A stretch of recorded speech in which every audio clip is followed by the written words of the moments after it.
All right.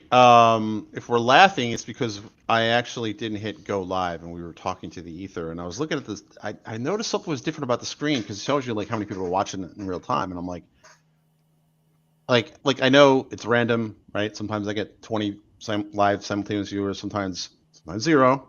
Full disclosure. But I'm like, zero for this long? So I go and I check, and I'm like, oh, we're not doing this. So we had this great conversation. But it's good because I think because we practiced it, we're going to have less rambling, which I think is a better experience for you, the viewer. My name is Frank Lavinia, Hi, and this is uh, this is Candice Kahuli, my co-host on Impact Quantum. hi everybody. And if you go to impactquantum.com today, you'll notice it has a fancy new look. Um, did manage to fix many of the issues that were plaguing the site. Let me turn on the site. Yeah, no, it looks really good. I can't bug him anymore. It- Oh, yeah, you say that. yeah, I say, but I lie, but no, it looks really good. It's consistent, makes me happy. We've had 6 great episodes that we've released. We have a couple in the hopper, and I'm loving this experience because we're just talking to so many fascinating people about every aspect of quantum that we can get our hands on. But back to the site, looks great, Frank. Thank you Well, so much. thank you, thank you. It's a lot of this is WordPress. WordPress is. I know I'm going to anger a lot of PHP developers, but or WordPress fans, but WordPress isn't the content management system we need.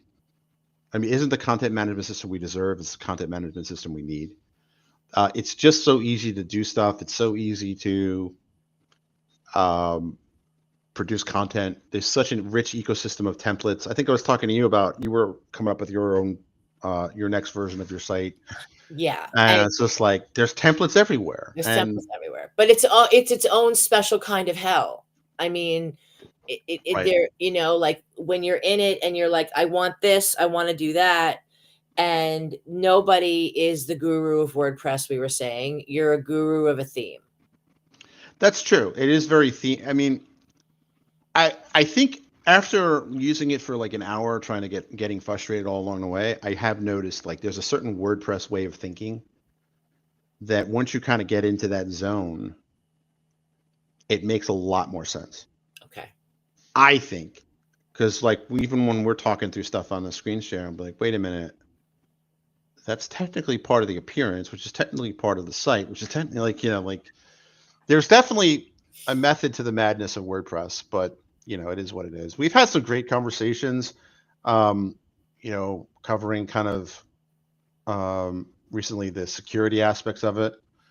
Great Great conversation conversation with with. Jordy Rose, who he's probably running across Canada as we speak. That's right. I mean, his whole career has been about data security, cybersecurity, Yep. data privacy, and he was part of D Wave He from the was like very. CTO Yeah. of D Wave. Like, so we kudos to you because you've been getting some rock star guests. Like, I'm like, really? Like, they work there? Like, that's impressive. Well, and what's really more impressive is that these individuals are so open to talking about what's going on in the ecosystem of quantum, what's important to them and their part of that puzzle, what's important for everyone to understand, and it's a really open conversation, which I Right. think is vitally important.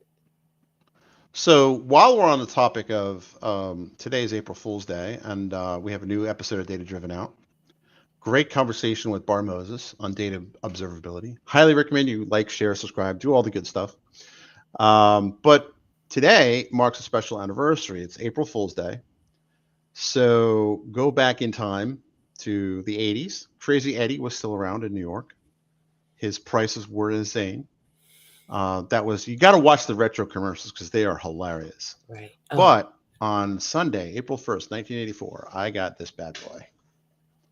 After bugging my parents for probably 3 years to get a personal computer or a home computer, um, finally gave in. Probably had it to do with Crazy Eddie was doing like an Easter sale. So it was a seminal moment. We were of more on the lower working class economic, socioeconomic scale. So this basically blew the budget for a while, and I'd gotten it to play video games, right? And my after spending all this money, when I went to my parents and said, "Hey, I want this computer game for this thing," and it's like, and at the time it was like $30, $40, which was quite a bit of money. My mom just laughed at me. It was like, no, right? I was like, but I really want to play games. It's like, if you want to play games so bad, why don't you write your own games? And and the rest, as I say, is history. Well, but mention because it was super important how they included that pamphlet. Yeah, actually, let me turn my camera off for a second. I'll go get the book. I know exactly where the book is Go because I think for it's it. important. Hang Go on. for it. So I'll entertain everybody for You a second. entertain everybody. I think I'm still on the mic because You are still on the mic. I have one of them fancy wireless headsets. And So, yes, here is the book.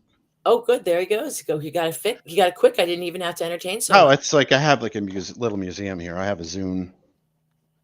But this is what I think is brilliant because, when you receive something now, a new product, you don't even get like a paper. Sometimes you don't even get instructions, honestly. There's no instructions. And if you want to secure it, you've got to go online to somewhere to do it. Like there's no Right. paper. There's nothing.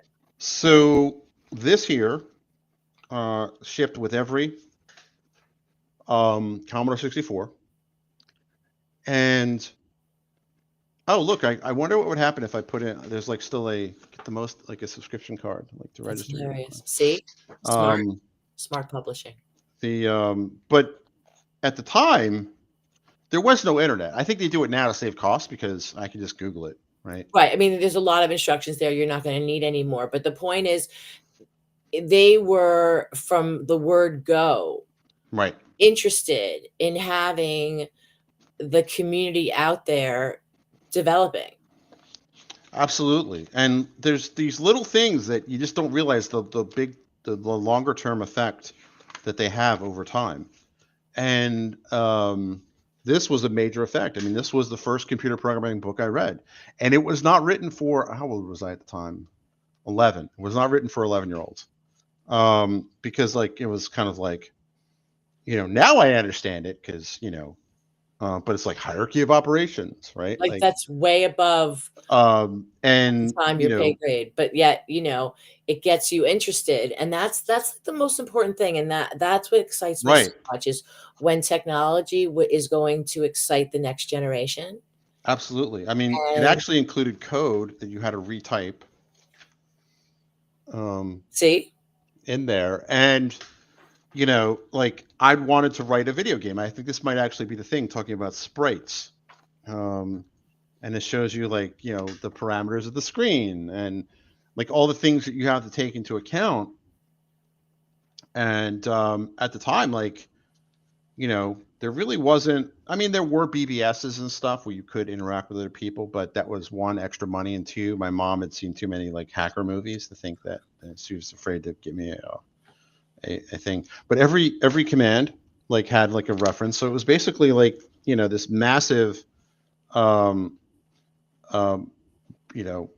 here, and like it's like, here, you want to know how to make sound, here's the code, right? And I learned how to debug, right? Because you didn't always type it right the first time, right? And you had to go through this whole process, and how do you make graphics on the screen and all these things. And it was quite a learning journey. So when I did go to college and I did get computer science, like a lot of the stuff, well, I'd already known that. Like recursion, I'd kind of already dabbled with that. Like trigonometry, I wrote a game. I would totally get sued today, but I wrote a game based on a movie, a couple of games based on movies, and like one of them was like targeting. So I basically had done trigonometry, but I didn't know it was called trigonometry. So when I get that's the best kind. Right. So I kind of like did it myself, and it was just fun.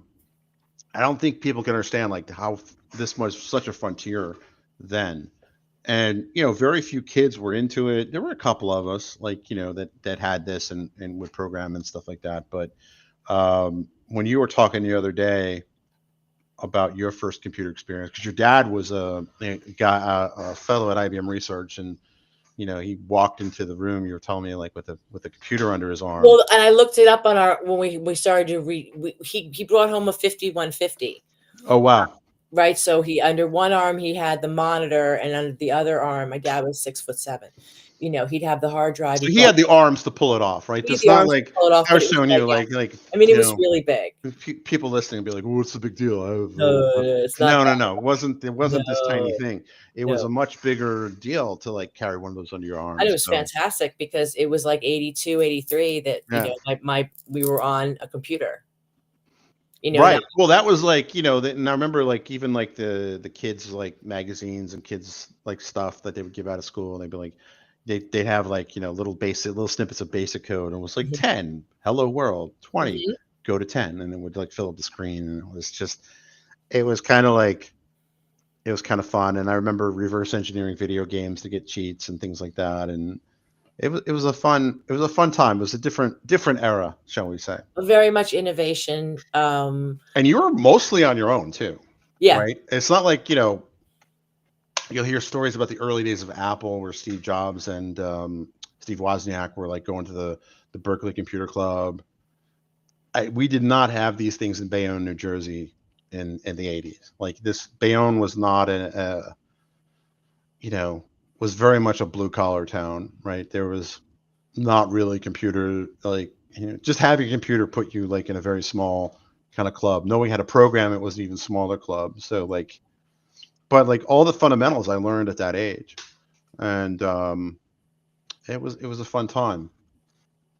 Um, yeah, it was a fun time, and this was something that we built as part of a team building exercise. That's right. Raspberry Pi 5 in there. So it's amazing when you think about this, that this thing here, and if I crack open the actual, look how tiny the actual device is. Yeah, that's what's so exciting, and how everything fits inside a very small plastic case. And And you really can just keep building upon that. I mean, that's what makes Raspberry Pi so much fun. just think of how much more powerful this is than the Commodore, or that probably 80-pound 51 IBM 5150, right. 5150. Yeah. That was also 5150 was also a Van Halen album too. I think it meant Crazy Person or something like that. Which is probably what everybody thought about us with the computer in our house in 82, Well, 83. just like it was just a different era of branding too. Like, Right? how'd that get passed? Um, because at the time Van Halen was not retro. It was No, not retro no, rock. no, it was not retro at all. Most certainly not. So, So I am loading up a book, and I think the book I'm going to be loading up. It's not ours, so don't worry. Um, so April marks, and I know I'm totally going to.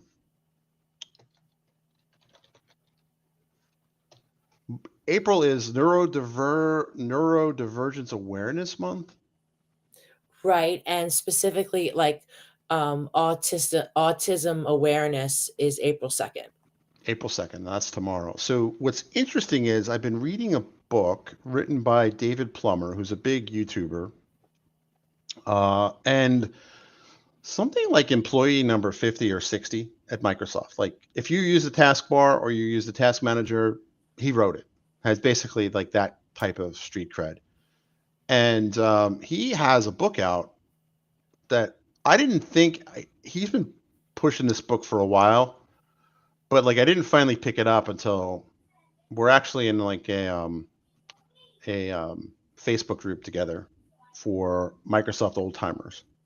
And I am humbled and honored to be in that group, because I spent about 10 years there, but there are people who were Microsoft for like 30 years are like in the group. And it's just a really cool group to be like invited to.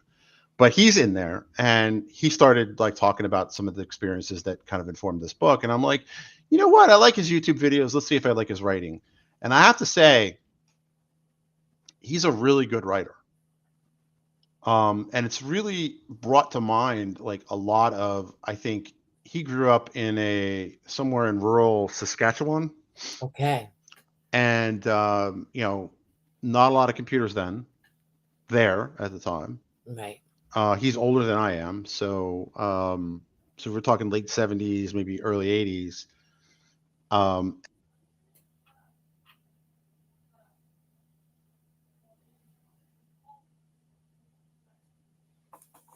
What happened?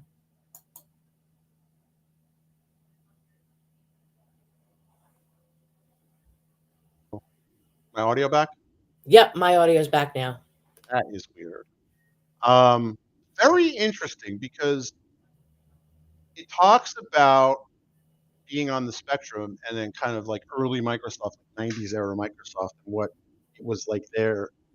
And I think it's technology industry's open secret that I think we tend to attract people on. I hate using the words, a lot of the words around autism and stuff. I don't really like. I don't like labeling people, but that's just me. But I don't know. Like I'm reading a lot of the anecdotes here, and I'm like, I can relate to that, right? I know people that can really even more relate to that. So I find it fascinating, and I thought it would be. Um, he has all these things like stuff he wishes he knew back then and stuff like that. So I haven't gotten to that point yet. I'm in kind of the um, where he's at Microsoft and he's working on Windows NT and stuff like that. But it was interesting, and certainly has a lot of interesting war stories that's on his channel. Um, Stop the sharing while I pull up the YouTube I channel. mean, look, it's something that's been around. Neurodivergence has been around for centuries, as long as we've been around, and it's just not been labeled as such. Mhm. And in a society that is driven by science, and really wanting to understand what the way people think and why they think the way they do, it is then exposed that there are a significant amount of individuals who think and learn differently than others. So if they're Right, calling it, divergent, then they're saying, the ones that think differently are diverging from the norm. right. Now, as as diagnoses becomes more, it permeates through society effectively, there will be a huge uptick in diagnoses, and specifically in girls, Yeah, because that's interesting because a lot of I mean, even in the book description, he refers to it. It's easy to spot a Sheldon Cooper, as I think he would say. But I think for women and girls, I think they're better at hiding it. I don't know. I don't know how that works. Like, it's not so much of, but it's a masking. It's a right, masking of who they are, but at the same time, you manifest the traits manifest differently, right? So, like maybe a boy who is um not stimulated by the conversation because he's pretty much already learned the information, right? And so he's a quick learner, but he doesn't have the social skills to know to sit quiet at the desk until everybody finishes. Or it's not even that he doesn't have the social skills, he is the complete inability to know that there should be something else going on with him. He just doesn't know, and then they act out, right? Acting right. out. But a lot of these diagnoses, the girls act in. Okay. Interesting. So it's not as obvious. No, it's not. Interesting. When a teacher is leading a classroom with 20 children, and she has a girl who's sitting there looking out the window daydreaming, well, at least it's a kid that she doesn't really have to worry about so much. But that kid might not be daydreaming. That kid might be absolutely having inattention and is stuck in their head, and they're not sure what they're supposed to focus on, Right. therefore is missing the entire lesson.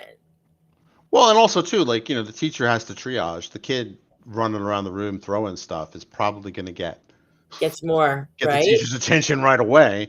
right, for a number of reasons, but like the kid staring out the window isn't going to right. get So there, as, yeah, I mean, but no, it's an interesting point. I never thought about that. Um, but I also think that what's interesting is his story. Plus, this video is epic. It's basically the inside story of Windows Longhorn, which I was in. I was outside Microsoft at the time, and I was a developer for Windows and such. Blogger, actually. Boy, was this a dumpster fire from the outside, and it sounds like from the inside it was even worse. So, well, it's because also when then people start to self-identify, right. right? No, I And meant the Windows oh, Windows, but yeah, but no, but it's interesting the way he talks about self-identifying and stuff, and he talks about like situations in his life that had he had known, he might have handled them differently, or he would have had some kind of cognitive therapy or whatever the word is. I just think it's interesting to kind of see that. And you're right, this has always been around us. One of the weirdest stories I remember reading was it Archimedes? Archimedes was a famous Greek mathematician, and he was trying to work out how to figure out if this crown that the king had given him was legitimate or not, like was real gold or not. And that's when he figured out that when he drops something in the water, it kind of displaces a certain amount. You can figure out the area, blah, blah, blah, blah, blah. And he figured it out when he was in the bath. He was in the bathtub. He gets in, he notices the water rises. And he gets up, runs down the street, no towel, no nothing. He was in the tub. And he's screaming, I figured it out, I figured it out, which I think Eureka or Eureka, Eureka.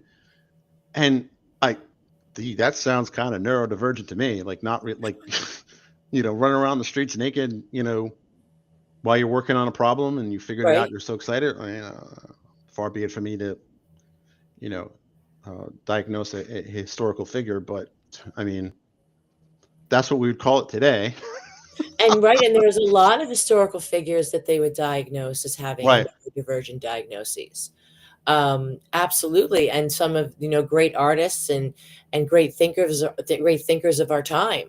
Right. There have to be people that can think differently and put the data together in a different way in order to see different patterns that you can invent from. No, I mean it's true. Like it's a fascinating read because like if you're kind of on the fence of like you think this is kind of overblown or overdiagnosed or overblown, which I full admit I was in that camp for a while. But slowly I've been realizing like maybe this is a lot more common than we think. I think maybe calling it a disorder, I think might be where the stigma comes from. Yeah, I tell people that I parent the neurodivergent, and I do not see it as a disorder. I really don't. I think disorder gives it a stigmatism that it doesn't need. Frankly, people who have these diagnoses don't need anything else in their lives to make their lives harder, even for a second. Well, especially the more severe the diagnosis, like Oh, absolutely. they don't need to have like that label thrust upon them. No. Which, but like I had my kind of come to Jesus moment, for lack of a better term, when I had a concussion, really bad concussion, about 8 years ago, Oh, and I was at the doctor, and I was like, my wife thinks I might have ADD or might be a little, you know, um, some people has suggested maybe I'm on the spectrum or whatever, and I've never been formally diagnosed. I do publicly call it. I have Schrodinger's. I both have it and not have it at the same time. there you But go. but I was talking to the doctor, and because like at this point, my short term, I mean, at that point, the head concussion was so bad, I had very limited short term memory. Like it was really bad. So it was like I was at the doctor, and I was like, "What do you think?" And this was towards when I was on the mend, and she's like, "Look, I mean, you survived. You got an education. You have a job. All these things." Like whatever coping mechanisms that you figured out, you don't. It's not a disorder anymore. Like if you can kind of cope with it. And I was talking to somebody last week at work, about that, and I was like, he's like, it's not a disorder if you can function, right? Like, I mean, I think maybe the terminology needs to evolve and grow. Right. Neurodivergent, I think, is a good start. Too many syllables, terrible branding. Oh, it's Um, terrible. It's too hard of a word to spell, it's ridiculous. Like, well, that's why I go crazy with my website, neurodivergent marketing. I just, I'm like, it's too many letters. It's too many letters. yeah, yeah. But you do have a .com, I do so have a .com, so it's kind of I'm you're Rolls on Royce. Park Avenue, maybe not in the 50s, in Midtown, but you are on Park Avenue. Okay, there you go. I'll take it. I'll take that and the New York reference. I love it. There you go. There you So go. absolutely.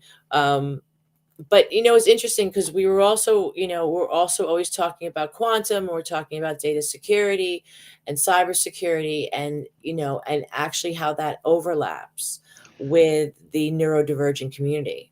Which I think it gives them yet another advantage in this, because I think what's interesting is that you're the one that really connected the dots in my head of, like, quantum versus neurodivergent. And you've written a bunch of articles on this too, which I thought was very fascinating. But like, I think when you heard in my youth when someone was autistic, I mean, they were severe, like they were unable to function, unable to, like they needed someone to watch them 24/7.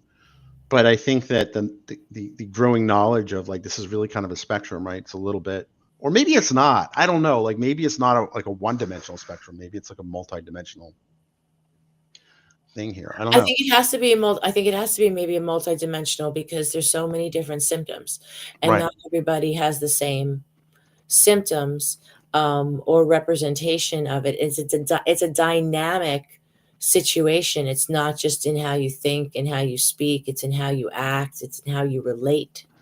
And Um, how you process in data internally, and probably your internal monologue probably plays a role in this. oh, Um, like I just read this thing. Like, how there's the idea that you can have like an earbug. what's that? Well, when you have like a song in your head that you Oh can't. yeah, yeah, yeah. Okay.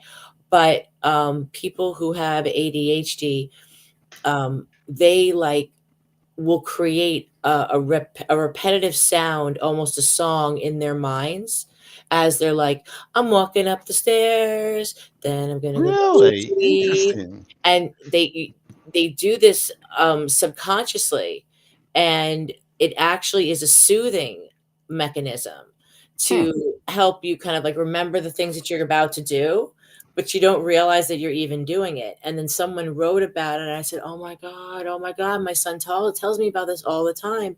And it's actually a very common trait. So there's just so many different manifestations of the things that happen with people that like the DSM can't even keep up when it's talking about what all of the the traits are of a certain condition. But Like, just going back to what this guy said, sorry to cut you off. no, Like, it's okay. you know, is it a disorder? Like, if you one of your kids is in college, like he's doing really well, like, and like, is it a disorder? Like, you know what I mean? Like, I Yeah, mean, maybe it's not. Maybe I don't know. Like, maybe this is what makes humans, by and large, different than other animals, right? Like, where we have these.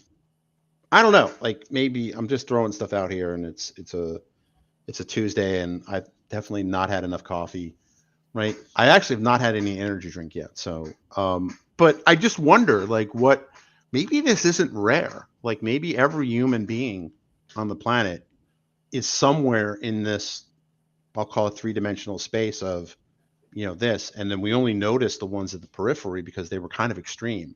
You exactly, couldn't right? help but notice. Like, when I was a kid, when someone said, "Oh, that kid's autistic," like, you could tell at 50 feet there was something different, and not usually different like in a wonderful way, like he needed permanent medical supervision. Right. I don't want to say that I don't mean that in a cruel way, but like they were, and I think the stigma from that, I think, lingers, you Oh, know. I agree. I mean, the way we were brought up, they would joke around about the short bus.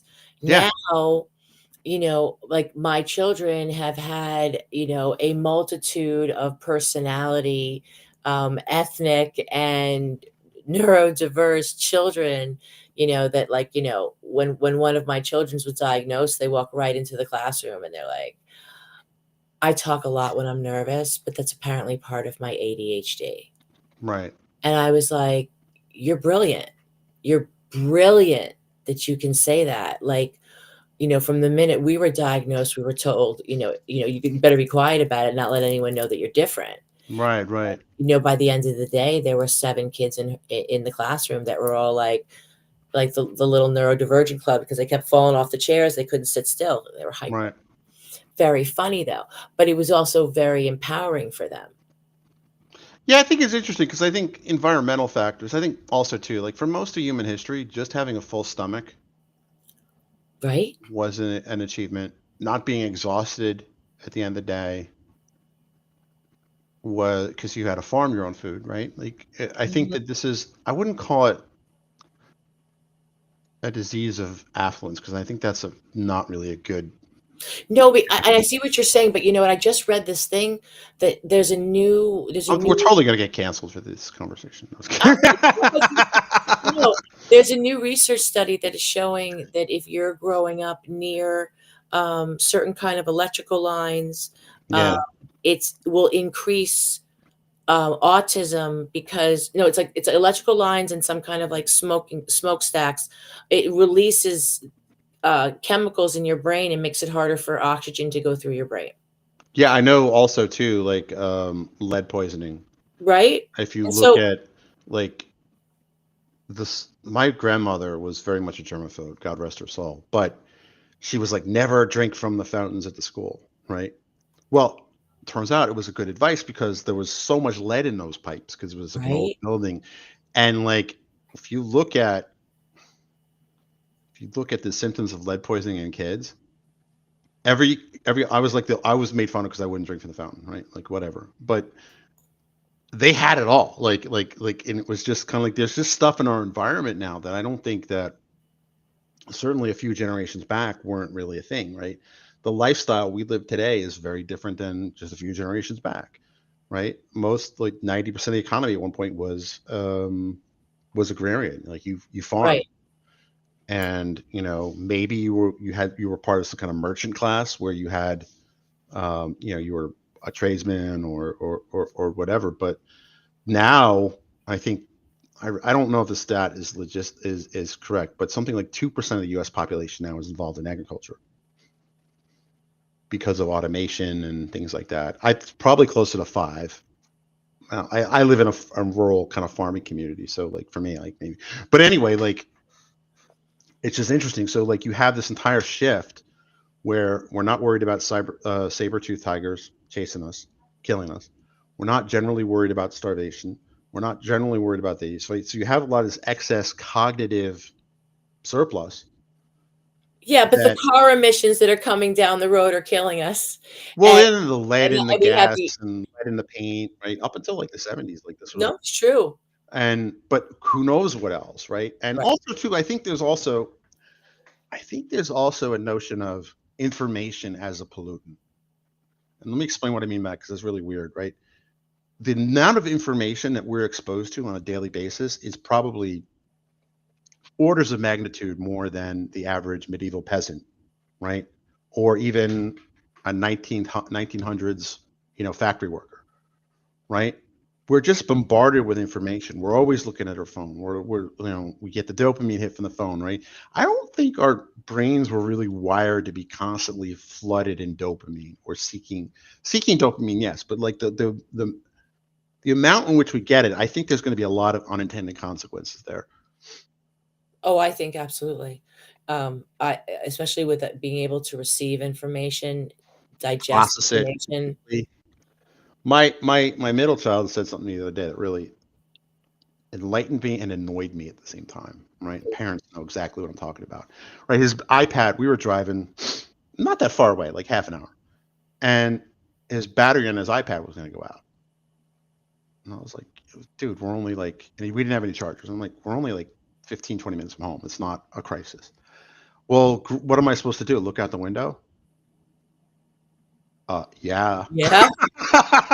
Like, like this is, and I realized that with him, I think we were a little too liberal with the screen time that he got, which we're realizing now and taking corrective action with the littlest.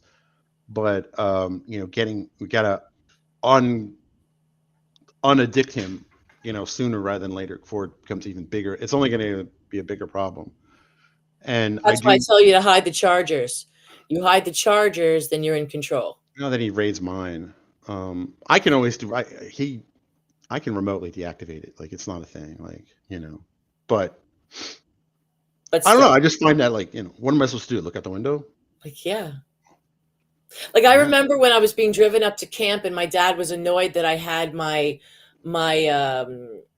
tape cassette player on my Oh yeah, ears. yeah. Right. And I was wearing sunglasses and looking out the window as we're driving up in Pennsylvania. And I'm like listening to my music and and he's like, "You're not paying attention to the world around you." I'm like, "No, actually I am, but just with music also playing."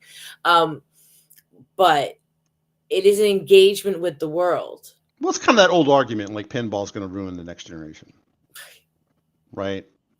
And I remember there was a funny meme out there, and memes are awesome because they tell the truth in like this kind of like almost like a haiku, like a very short footprint, but they tell a much bigger story. And it was like, as a kid, they showed this kid playing video games like right up in front of a screen. It's like, don't sit too close to TV, or no one will, and no one will ever pay you to play video games or stare at a screen all day.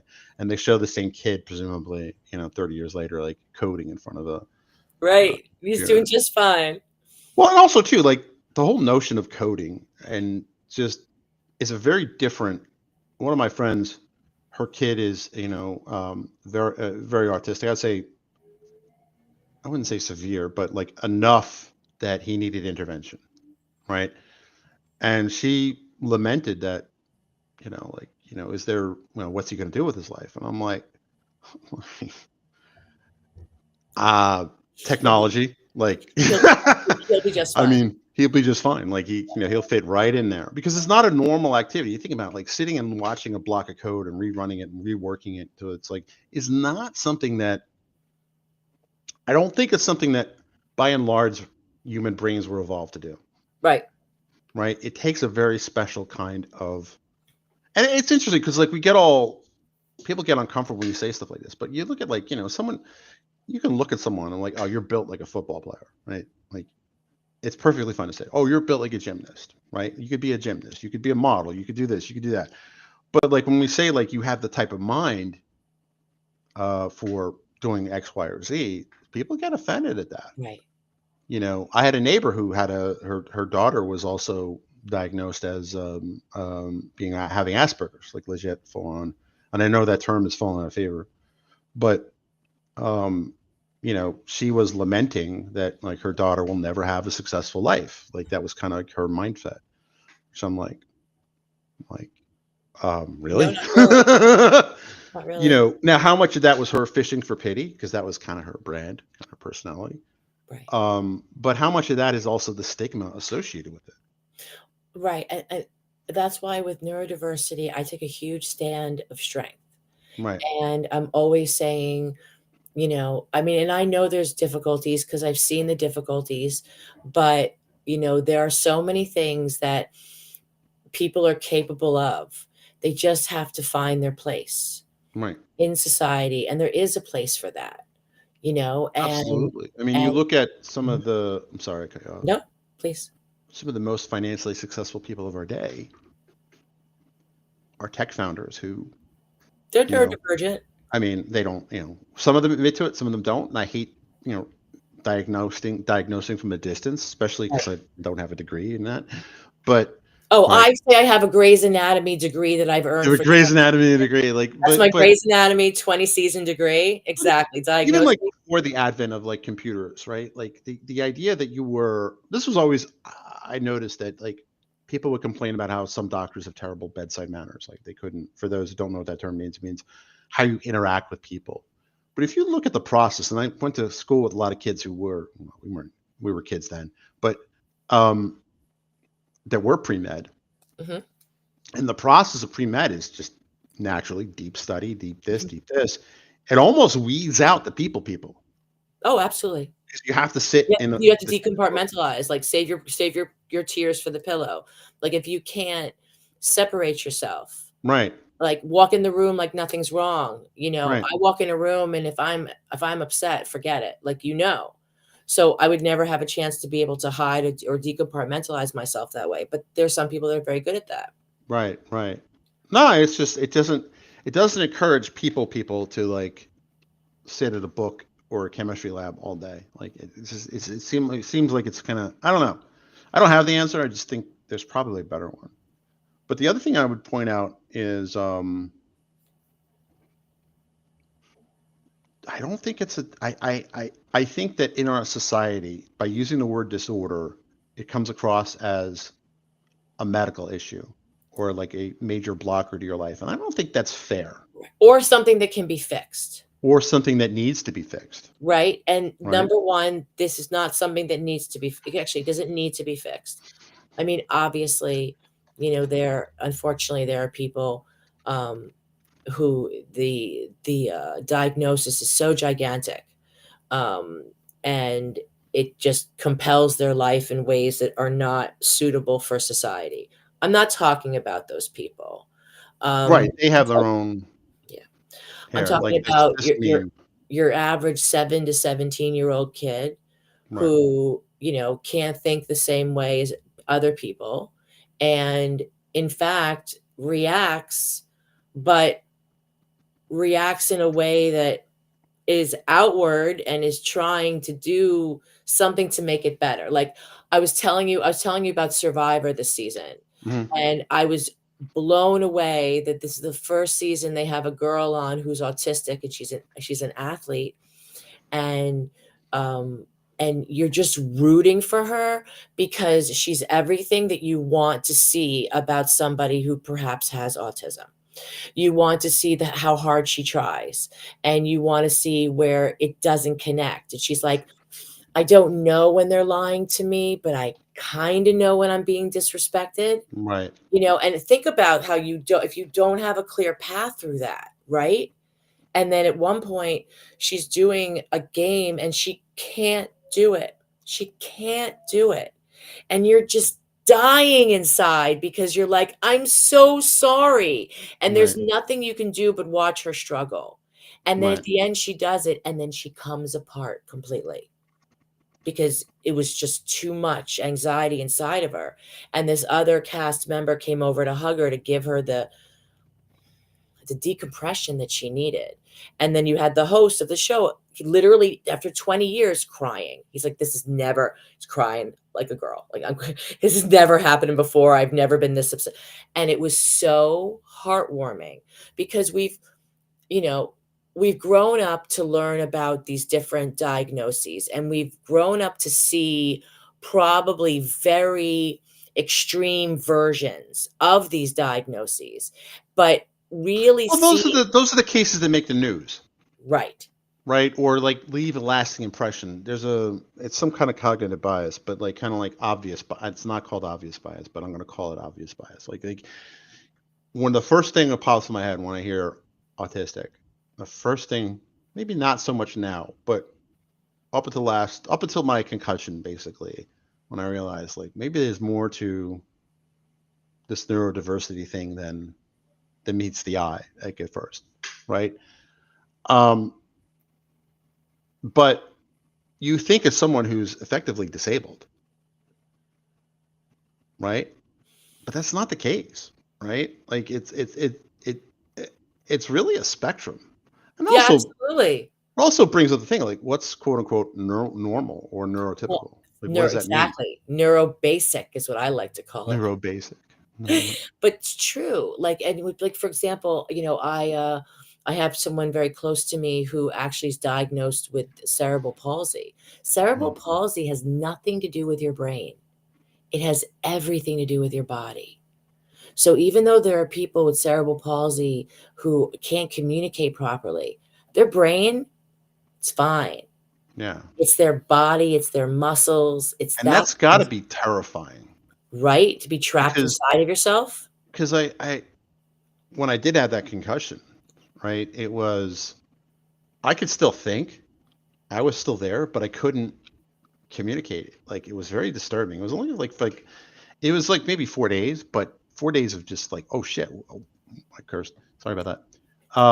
Like, oh crap, like, Right. what if I'm stuck here? Like, and This I is couldn't explain it. I was stuck. Like, I was just the outside world. I was just kind of like kind of like a little lethargic and kind of stuff like that. But the way I described it was like I was trying to turn the engine, but the engine wouldn't turn.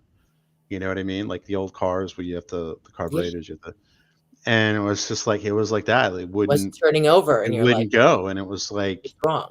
with whatever like common whatever sense and faculties I had with on me, I was like, I just did a quick Google search and was like, the best thing to do is rest Mhm. and have fish oil. So like, it basically ate tuna, had the vitamins, and just kind of rested for like legitimately. I was sleeping 18 hours a day for like a week and a But half. that's what your body needed to heal. That's what I needed though. Like, but like it was an interesting experience because you realize like it's possible to be stuck in your own mind.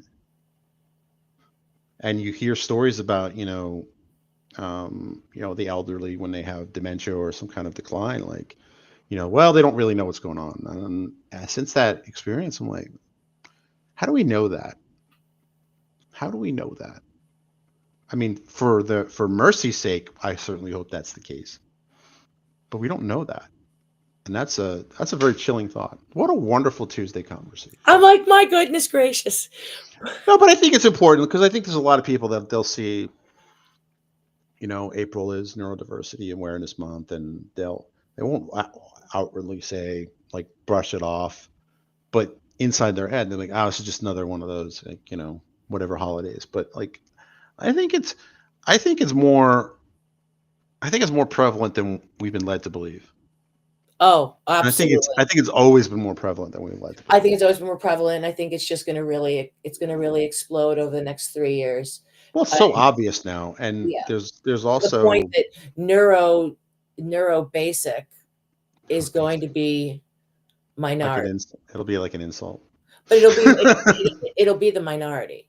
Well, there used to be a TV show called Babylon 5. Interesting Yes. show, and very very 90s sci-fi kind of space opera. But one of the subplots was that there was a group of humans who were psychic, and they looked at other humans. They called them the mundanes Okay. or the normies, which I think maybe are Aha! The normies. or the mundanes. And then there was one dialogue, and maybe I'm hallucinating it. I don't know. Um, but there was a scene where somebody calls them, oh, they they were like, oh, we have to deal with the normies, or we have to deal with the mundanes. The And mundanes. it goes, no, that term's offensive. You call them normies. Oh, how It was hurt. it was like it was like a funny. I don't know. Maybe I'm misremembering it, but like, but there was a thing where like he was calling them all mundanes. He goes, no. The correct term is normie. Jeez. See how it's all changed so much? It's great. Right. Well, this was a sci-fi thing about people who were psychic versus weren't. But like you can imagine, like if there were to ever evolve or happen, you could easily see society stratifying along that too. Absolutely. And maybe in our tech-heavy world, it's going to stratify towards the neurodivergent versus the neuro basic, as you call it. But Yeah. when you called them basic, I thought of the mundanes. Right. Or what do they call them in the Harry Potter world? Oh, Muggles? muggles. Yeah. There you go. So maybe it'll be like that. Maybe one of the reasons of um, that book series isn't just Yes. because it's written well, but because it resonates with people at a level that, I'm not weird. I'm a wizard. Like maybe there's something going on under the surface. I don't know. It always makes me think about the Divergent series. Like, aren't they Right. clearly showing you that there's these people that are totally divergent from all of it? And But weren't they caught in a maze or something like that they had to well, they escape were from? they were hunted because they wouldn't fall into one of the basic categories. Oh, okay. And, and then they were considered, troublesome because nobody could control them, so They didn't that's fit. they didn't fit.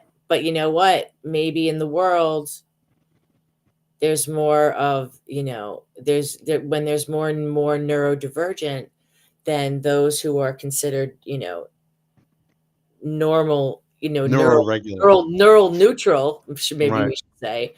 Neuroneutral. Um, just to kind of see that things can go different ways. We can learn, and you can learn in different ways. We can work with each other in different ways, and it can be better in the future.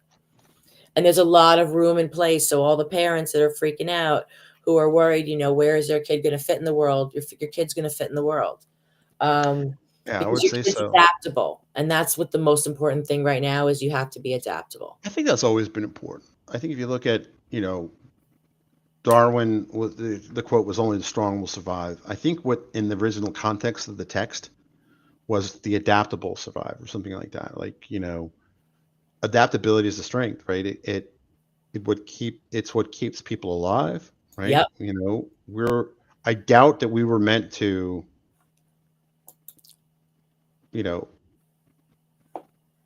live in air conditioned homes, or like climate controlled homes in front of a computer all day, Right. right? So And we we weren't. as a species have kind of grown and evolved and adapted over the eons, Right. you know. And you show that we're not meant to be that way, because our bodies don't react properly to not moving around and being active. Right. It kills us just to be sedentary all the time. Which reminds me, I should go for a walk. I was like, I'm gonna go walk the dog. Right, I have to So go walk the dog. there we go. But I have to go pick up the littlest guy from daycare. Oh, Not there too you long. go. But thanks for joining me, and I thought this would be a good kind of kick off what is it called, Neurodivergent Awareness Month. Yes. And like, if you have the inclination, and I know a lot of people do, they don't vocalize it, but if you can read body language, you'll see it, where they kind of brush it off as nonsense, right? But I don't think it is. I think it's very real. Neurodiversity Acceptance Month. There we go. That's the official name. I like that. And I think that there's a lot of people that, and there's actually a coworker of mine. I don't want to too public about it. She posts about it. You should interview her on your podcast that you have in development. Spoiler alert, you have another podcast coming. But one of the things that she hears a lot is you don't look autistic. Oh my gosh. And that's the reaction that she gives, because she was explaining that. And I was like, but I do think that some people are better at masking or hiding it than others. Sure. And I think part of that might be the stigma that's attached to it. Absolutely. Especially Probably all of it.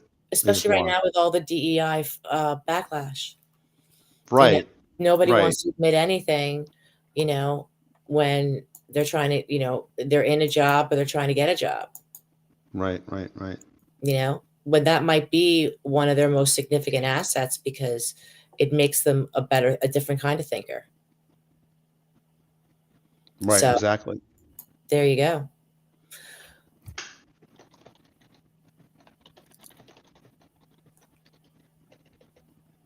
Hold on, I just write the Slack message. It's very real time.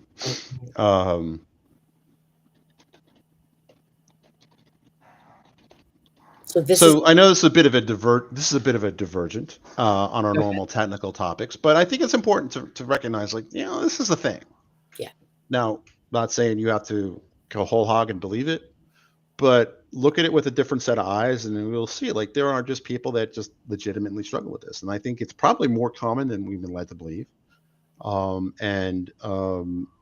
The way we live, both environmental factors, where those are chemicals that are in the ground, what we eat, what we breathe, or just the constant exposure to information that we have today is not something our brains were equipped to deal with. No. And there's actually a really good book. I swear it's not a plug for a book. It's another plug for a book, but not either of our books.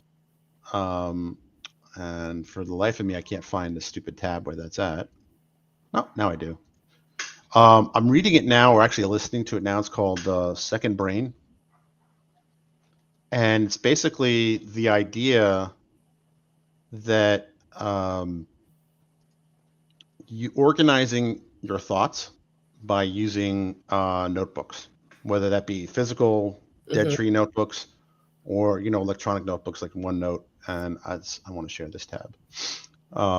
Pretty interesting. I'm like a couple of chapters in, and he talks about this, and I started a little bit of this, and I've gotten a lot of mileage out of it. One of the things that I do now, because I'm in the car so much, which reminds me, if I don't leave soon, I'm in trouble.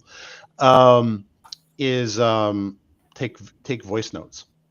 Ah, yes. So I can kind of like capture a thought, and then now with like voice transcription, whether it's Cast Magic or whatever, it's capturing the content, capturing the concept. You could do it in voice, you could do it in video, you could do it in text. But if you're driving, you can't always do it in text. Voice is just as good. I And agree. I use the voice activation on my iPad or my phone all the yep, time, and I always look like I'm talking to myself, but if I don't get the thought down then, well, I exactly. forget it, I have right? tons of stuff on my phone though. This is like voice notes. I even have like a little portable voice recorder for that purpose. Plus now I have over on the server, I'm pointing to the server, no one can see, but I have a Whisper set up, which is I can run my own private transcription server. That's awesome. It's a bit command liney right now, but eventually I'll get I'm pretty sure there's an open source kind of website you can install. I got it going. But with that, we've been streaming for an hour. This is one of the longest streams. So I will sign off. Any parting words of wisdom, Candace? Thanks for joining me on this. Oh, my pleasure, and, just be open, and, you never know what it's like to walk in someone else's shoes, so just try to live with grace. Just be nice Be nice. and respectful. There you go. It's not that hard all the time. No, And with that, I'm going to end the stream. thank you.